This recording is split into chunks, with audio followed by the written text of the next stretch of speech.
কৃষ্ণপক্ষের পঞ্চমী, অন্ধকার রাত্রি, পাখি ডাকিতেছে না। পুষ্করিণীর ধারের লিচু গাছটি কালো চিত্রপটের ওপর গাঢ়তর কালির দাগের মতো লেপিয়া গেছে। কেবল দক্ষিণের বাতাস এই অন্ধকারে অন্ধভাবে ঘুরিয়া ঘুরিয়া বেড়াইতেছে, যেন তাহাকে নিশিতে পাইয়াছে। আর আকাশের তারা নির্নিমেষ সতর্ক নেত্রে প্রাণপণে অন্ধকার ভেদ করিয়া কি একটা রহস্য আবিষ্কার করিতে প্রবৃত্ত আছে। শয়নগৃহে দীপ জ্বালা নাই।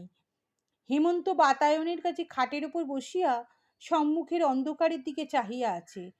কুসুম ভূমিতলে দুই হাতে তাহার পা জড়াইয়া পায়ের উপর মুখ রাখিয়া পড়িয়া আছে। সময় যেন স্তম্ভিত সমুদ্রের মতো স্থির হইয়া আছে, যেন অনন্ত নিশিথিনীর ওপর অদৃষ্ট চিত্রকর এই একটি চিরস্থায়ী ছবি আঁকিয়া রাখিয়াছে। চারিদিকে প্রলয়, মাঝখানে একটি বিচারক এবং তাহার পায়ের কাছে একটি অপরাধিনী। আবার চটি জুতার শব্দ হইল। হরিহর মুখুজ্জে দ্বারের কাছে আসিয়া বলিলেন, অনেকক্ষণ হইয়া গিয়াছে, আর সময় দিতে পারি না, মেয়েটাকে ঘর হইতে দূর করিয়া দাও। কুসুম এই স্বর শুনিবা মাত্র একবার মুহূর্তের মতো চিরজীবনের স্বাদ মিটাইয়া হেমন্তের দুই পা দ্বিগুণতর আবেগে চাপিয়া ধরিল। চরণ চুম্বন করিয়া পায়ের ধুলা মাথায় লইয়া পা ছাড়িয়া দিল।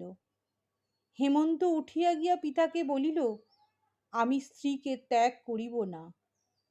হরিহর গর্জিয়া উঠিয়া কহিল, জাত খোয়াইবি? হেমন্ত কহিল, আমি জাত মানি না। তবে তুই শুদ্ধ দূর হয়ে যা। বৈশাখ 1299। রবীন্দ্রনাথ ঠাকুরের লেখা ত্যাগ নামক ছোট গল্পটি পাঠ করলাম। এখানেই শেষ হলো।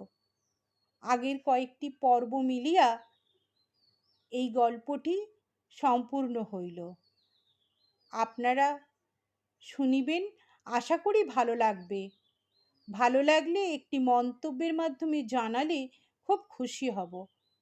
আর এই চ্যানেলে পাঠ করা অন্য গল্পগুলি শুনে যদি আপনাদের ভালো লাগে, চ্যানেলটিকে সাবস্ক্রাইব করার অনুরোধ রইল এবং সকলের মধ্যে সকলে যাতে জানতে পারে সেই জন্যে সকলের কাছে পৌঁছে দেওয়ারও অনুরোধ রইল।